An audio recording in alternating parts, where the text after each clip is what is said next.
ఈరోజు కులవివక్ష వ్యతిరేక పోరాట సంఘం కేవీపీఎస్, భారత ప్రజాతంత్ర యోజన సమాఖ్య డివైఎఫ్ఐ సంయుక్తంగా అక్టోబర్ 6వ తేదీన చీఫ్ జస్టిస్గా ఉన్నటువంటి భూషణ రామకృష్ణ గవాయ్ గారిపైన సుప్రీంకోర్టులో న్యాయవాదిగా ఉన్నటువంటి 71 సంవత్సరాల వృద్ధుడు రాకేష్ కిషోర్ ఆయన తన కాలుకున్నటువంటి బూటు విసరటం అనేటువంటిది జరిగింది. మొత్తం భారతదేశ చరిత్రలో ఈ న్యాయ వ్యవస్థలో ఎప్పుడూ ఇట్లాంటి ఘటన జరగలేదు. ఆ రోజు బీహార్ ఎన్నికలకు నోటిఫికేషన్ రాబోతుందని చెప్పేసి అందరూ ఎదురు చూస్తున్నటువంటి టైంలో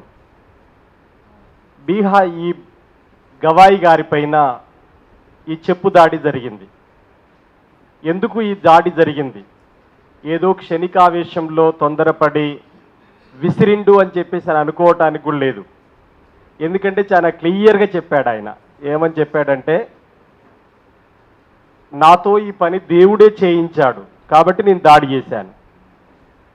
అదేవిధంగా సనాతన ధర్మానికి అడ్డు వస్తే మళ్ళీ తిరిగి దాడి చేయటానికి కూడా నేను వెనకడుగయ్యను కాబట్టి నేనేం పాశ్చాత్తాపడట్లేదు ఈ దాడి జరిగినందుకు అనేటువంటి మాట ఆ రాకేష్ కిషోర్ అనేటువంటి న్యాయవాది చెప్పాడు. అంటే ఆ 71 ఏళ్ల వృద్ధుడికి ఇంతటి ఆవేశం రావటానికి బలమైనటువంటి కారణాలు ఏమిటి? చీఫ్ జస్టిస్ గవాయి గారు చేసినటువంటి నేరం ఏమిటి?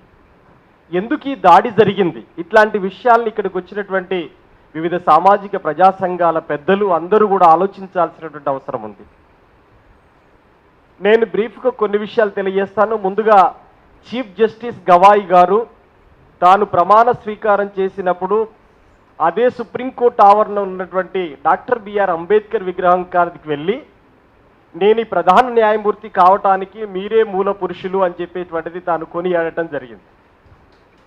ఇటీవలి కాలంలో ఉత్తరప్రదేశ్లో యోగి ఆదిత్యనాథ్ బీజేపీ పరిపాలనలో పేదలను ఇండ్లను కూల్చడానికి బుల్డోజర్ న్యాయం అనేటువంటి పేరిట వాళ్ళు పేదల ఇండ్లను కూల్చుతున్నప్పుడు సుప్రీంకోర్టు ప్రధాన న్యాయమూర్తిగా ఈ దేశానికి బుల్డోజర్ న్యాయం చెల్లదు, కేవలం రాజ్యాంగ న్యాయం మాత్రమే చెల్లుతుంది అని చెప్పేసి స్పష్టంగా జస్టిస్ గవాయి గారు పేర్కొన్నారు.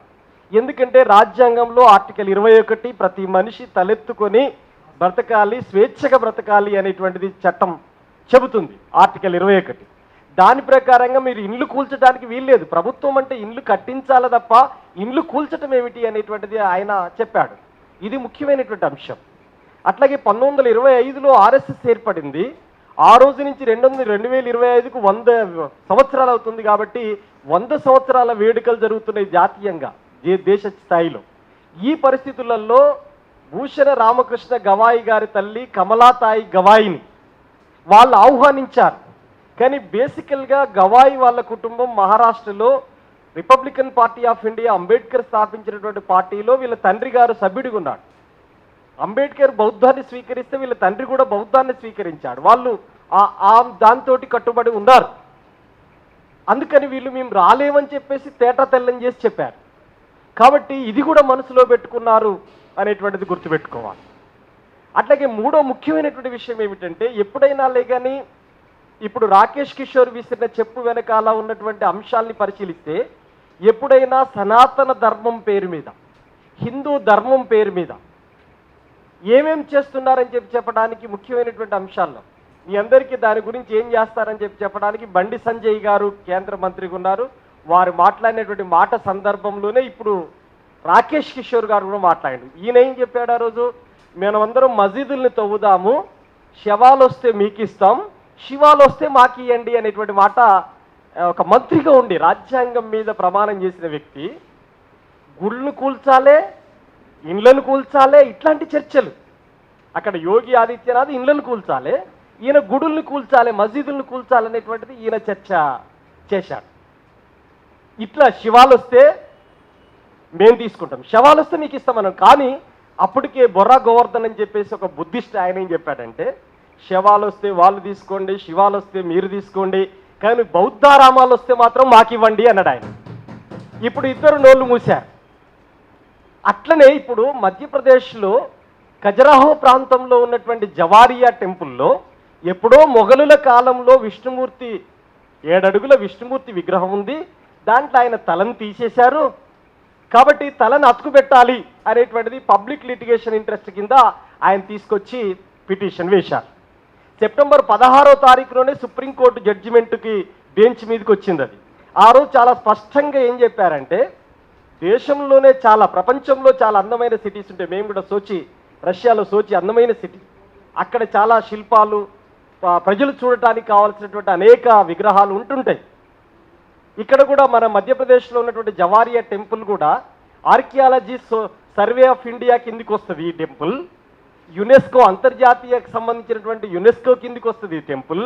కాబట్టి ఇది సుప్రీంకోర్టు యొక్క టైంను వృధా చేయడానికి వీల్లేదు, వాళ్ళ దగ్గరికి వెళ్ళండి అనేటువంటి మాట అప్పటికే చెప్పారు. కానీ గుర్తుపెట్టుకోండి, సోషల్ మీడియాలో దేశవ్యాప్తంగా వాళ్ళకు ఒక వాట్సాప్ యూనివర్సిటీ ఉంటుంది. ఎవరైతే సనాతన ధర్మం అంటున్నారో, ఎవరైతే హిందూ ధర్మం అని చెబుతున్నారో వాళ్ళ వాట్సాప్ యూనివర్సిటీలలో ఏం చెప్పారంటే, ఏం చర్చించుకున్నారో చెప్పాలంటే, ఈ సిద్దిపేటలో ఉన్నటువంటి 2 న్యాయవాదులు, మురళీ మనోహర్, ప్రొద్దుటూరి ఇంకొక పేరుంది, కృష్ణానో పేరు ఇంకోటి ఉంది, వీళ్ళిద్దరూ సోషల్ మీడియాలో పెట్టారు, చీఫ్ జస్టిస్ సుప్రీంకోర్టు ప్రధాన న్యాయమూర్తిగా ఉన్నాడు అనే దానికి కనకనపు సింహమున శునకము కూర్చుండబెట్టి శుభలగ్నమున్ అనేటువంటి పద్యాన్ని వాళ్ళు సోషల్ మీడియాలో పెట్టారు. కరెక్టే అన్న, ఢిల్లీ సుప్రీంకోర్టు సింహాసనం మీద శునకమే కూర్చుందన్నని ఇంకోటి సమాధానం చెప్పాడు. 2 న్యాయవాదులు సుప్రీంకోర్టు అత్యున్నత న్యాయస్థానం, సర్వోన్నత న్యాయస్థానానికి ఉన్నటువంటి సుప్రీంకోర్టు ప్రధాన న్యాయమూర్తి పైన కనకనపు సింహమున శునకము కూర్చుండబెట్టి అనేటువంటి పోస్టులు పెట్టారు. ఎంతగా అవమానం ఇది ఆలోచించండి. అట్టడుగు పొరల్లో దళితుడిగా పుట్టినటువంటి వాడు అత్యున్నత స్థానంలో ఉన్నాడు. ఎట్లాంటి అత్యున్నత స్థానం ఇది? దేశ ప్రధానమంత్రి, భారత రాష్ట్రపతి, సుప్రీంకోర్టు ప్రధాన న్యాయమూర్తి, ఈ దేశంలో ఉన్నటువంటి అన్ని పార్శ్వాలను నడిపించేటువంటి దూతలు వారు. అత్యున్నత స్థానంలో ఉన్నా కానీ అవమానం తప్పదా అట్టడుగు కులాల్లో ఉడితే అనేటువంటి ఎంతటి బాధ మీరు ఆలోచించండి. ఆయన్ని పట్టుకొని ఇక్కడ అన్నారు. తర్వాత సోషల్ మీడియాలో వాళ్ళ యూనివర్సిటీలో ఇంకో మాట కూడా చెప్పారు. ఏమన్నారంటే, అక్కడ సుప్రీంకోర్టులో అట్లా మాట్లాడితే మీరు ఎందుకు ఆగుతున్నారు న్యాయవాదులు గుండి, కారు తీస్తున్నప్పుడు కారు కట్టం పోండి 10 మంది అనేది ఒకడు కామెంట్ పెడతాడు, ఇంకొకటి పెడతాడు, అడ్డం తగిలితే ఉంటుందిరా తూ అని వాడి నోటి మీద ఉమ్మేయండి అని ఇంకొకటి కామెంట్ పెడతాడు. ఇదంతా జరిగింది సుప్రీంకోర్టు ప్రధాన న్యాయమూర్తి పైన. ఇట్లాంటి సోషల్ మీడియాలలో లాయర్స్ అందరూ కూడా, వాళ్ళకు ఉన్నటువంటి లాయర్స్ వింగ్లో భారత న్యాయ సంవిధాన సమితి అనేది ఒకటి ఉంటుంది, సంస్థ వాళ్ళది, ఆర్ఎస్ఎస్ సంబంధించినటువంటి సంస్థ. వీటికి తోడు ఇంతకుముందే రమేష్ చెప్పాడు, ఢిల్లీలో ఎర్రకోట పైన నుంచి ప్రసంగం ఏం చేశాడు నరేంద్ర మోడీ గారు, మీరు చూశారు కదా. నాథురామ్ గాడ్సే అనేటువంటి ఆయన గొప్ప దేశభక్తుడు ఈ దేశానికి. బ్రిటిష్ వాళ్ళతో క్షమాభిక్ష కోరినటువంటి సావర్కర్ గొప్ప స్వాతంత్ర పోరాట వీరుడు. ఈ దేశ స్వాతంత్రోద్యమంలో నవ్వుతూ ఉరికమ్మం ఎక్కించినటువంటి భగత్ సింగ్ ఏమవుతాడు? ఈ దేశ స్వాతంత్ర పోరాటంలో గుండెకు గుండె వదిలినటువంటి అల్లూరి సీతారామరాజు ఏమవుతాడు? నేతాజీ సుభాష్ చంద్రబోస్ ఏమవుతాడు? రాజగురు సుఖదేవులు ఏమవుతారు? ఇట్లాంటి యొక్క దుర్మార్గుల్ని, దేశద్రోహుల్ని దేశభక్తులుగా చేర్చేటువంటి ఉపన్యాసాలు జరిగిన తర్వాత కిందికి ఏం సందేశం పోతుంది? సనాతన ధర్మంకి అడ్డొస్తే అంటే ఏమిటి సనాతన ధర్మం? మనం ఆలోచించాలి. సనాతన ధర్మంలో సమానత్వం లేదు, సనాతన ధర్మంలో సతీ సాగమనం ఉంది, సనాతన ధర్మంలో బాల్య వివాహాలున్నాయి, సనాతన ధర్మంలో సాటి మనిషిని మనిషిగా చూడని నీచత్వం ఉన్నది తప్ప సనాతన ధర్మంలో ఎక్కడ సమానత్వం లేదు. ఆ పేరు మీద చీఫ్ జస్టిస్ గవాయ్ పైన ఈ రకమైనటువంటి దౌర్జన్యానికి పాల్పడ్డాడు. కాబట్టి రాకేష్ కిషోర్ 1 నిమిషంలో 1 సెకండ్లో చేసినటువంటి పని కాదు ఇది. సుదీర్ఘంగా 20 రోజుల కాలం పాటు సెప్టెంబర్ 16 నుంచి అక్టోబర్ 6 వరకు సోషల్ మీడియాలో వాళ్ళందరూ ఉద్దేశపూర్వకంగా పథకం ప్రకారంగా ఆ చెప్పు దాడికి పాల్పడటం అనేటువంటి జరిగింది. ఈ దాడి అనేటువంటిది కేవలం సుప్రీంకోర్టు ప్రధాన న్యాయమూర్తి జస్టిస్ గవాయ్ పైన జరిగిన దాడి కాదు. ఇది చాలా స్పష్టంగా ఎవరి మీద జరిగిన దాడి అంటే ఈ దేశంలో 145 కోట్ల మంది భారతీయుల మీద జరిగినటువంటి దాడి.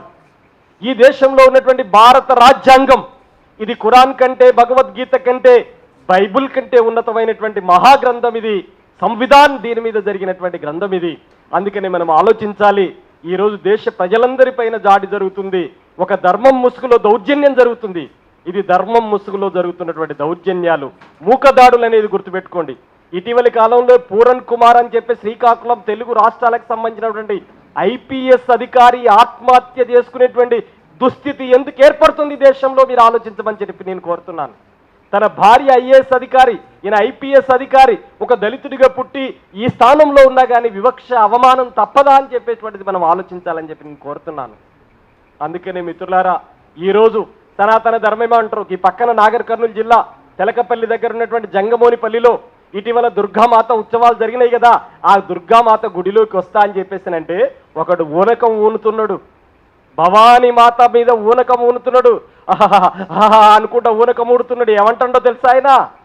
ఇది ఎస్సీలెవడు మాలోడెవడు గుళ్ళకు రాకూడదట, వాడు ఊనకంలోనే ఊగుతున్నాడు.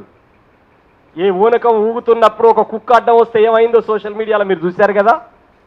ఈ ఊనకం కూడా ఆధిపత్యాన్ని వంట పట్టించుకొని, ఉన్మాదాన్ని బుర్రకెక్కించుకొని, నువ్వు మాలోడివి కాబట్టి గుడిలోకి రావద్దనేటువంటి ఊనకం ఏమిటి అది? ఇది ఎవడు చెప్పిండంటే ఏం చెప్పావు నువ్వు? దేవుడు చెప్పిండు.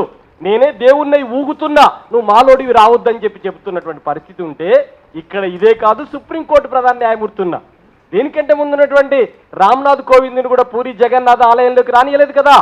ఇప్పుడున్నటువంటి రాష్ట్రపతి ద్రౌపది ముర్మును నూతన పార్లమెంటు భవనంలోకి రానియలేదు కదా. ఇప్పుడున్నటువంటి రాష్ట్రపతి ముర్ముని అయోధ్య రామ మందిర ప్రారంభానికి రానియలేదు కదా. ఎటువైపు పోతుంది దేశంలో? సనాతన ధర్మం ముసుగులో సాగుతున్నటువంటి దౌర్జన్యాలనే మీరందరూ ముక్త కంఠంతో ఖండించాలనేటువంటి ఉద్దేశంతో, ఖండించుడే కాదు మిత్రులారా, ఈ దేశంలో భారత రాజ్యాంగం అనేటువంటి దాన్ని కంపల్సరిగా దీన్ని అండర్మైన్ చేయాలా, దీన్ని రద్దు చేయాలనేటువంటి కుట్రలు కుతంత్రాల్లో భాగంగానే సోషల్ మీడియాలో బాజాప్తో వాళ్ళు చెబుతున్నటువంటి విషయాలను చూస్తే అర్థమవుతున్నది. ఈ రాజ్యాంగం ఏదో అంబేద్కర్ రాసింది అట్లగానే ఈ దేశానికి పనికిరాదని చెప్పేటువంటి చర్చ జరుగుతున్న నేపథ్యంలోనే ఈరోజు రాకేష్ కిషోర్ చెప్పుదాడి చేసిండు. ఈ దాడిని ఈ రాష్ట్ర 2 సంఘాల తరపున, మీరందరూ వచ్చినటువంటి సంఘాల తరపున తీవ్రంగా ఖండిస్తూ అనేక సంఘాలు 20 నుంచి 30 దాకా సంఘాల నుంచి పెద్దలందరూ కూడా ఇక్కడికి హాజరయ్యారు. మనందరము ఖండిస్తూ మనం ఈ రాష్ట్ర కమిటీ తరపున మిగిలిన జిల్లాలకు కూడా ఇదే సందేశం ఇస్తూ బాహటంగా విద్యార్థి, యువజన, సామాజిక ప్రజా సంఘాల్ని, మేధావుల్ని, మహిళల్ని అందరినీ కూడా ఇన్వాల్వ్ చేస్తూ ముక్త కంఠంతో మనం ఖండించాలి అనేటువంటి ఉద్దేశంతో ఈ రౌండ్ టేబుల్ సమావేశం నిర్వహిస్తున్నాం. ఈ సమావేశానికి హాజరైన మీ అందరికీ పేరు పేరున మరొకసారి కేవీపీఎస్, డివైఎఫ్ఐ తెలంగాణ రాష్ట్ర కమిటీల తరఫున మీ అందరికీ ముందుగా హృదయపూర్వక సామాజిక ఉద్యమాభివందనాలు తెలియజేస్తూ ఈ కార్యక్రమానికి వ్యవసాయ కార్మిక సంఘం రాష్ట్ర ఉపాధ్యక్షులు బుర్రి ప్రసాద్ గారు హాజరయ్యారు. వారికి స్వాగతం, వారిని పరిచయం కావాల్సింది కోరుతున్నాను. అట్లాగే Telangana private teachers and lecturers federation రాష్ట్ర కన్వీనర్ విజయ్ కుమార్ గారు హాజరయ్యారు, వారికి స్వాగతం. అట్లాగే హష్మి డివైఎఫ్ఐ నాయకుడు, వారికి స్వాగతం. చాలామంది పెద్దలు కూడా ఇంకా హాజరవుతున్నారు. మీ పేర్లతో సహా మనకు తెలిస్తే తప్పనిసరిగా మీ అందరి దృష్టికి తీసుకెళ్తానని చెప్పి తెలియజేస్తూ, ఇప్పుడు డివైఎఫ్ఐ రాష్ట్ర కార్యదర్శి వెంకటేష్ గారు ఈ తీర్మానాన్ని పెట్టేస్తారు. ఆ తర్వాత మీరు అన్ని సంఘాల నుంచి ఒకరొకరుగా మాట్లాడాల్సి ఉంటుందని చెప్పి తెలియజేస్తూ ముగిస్తాం.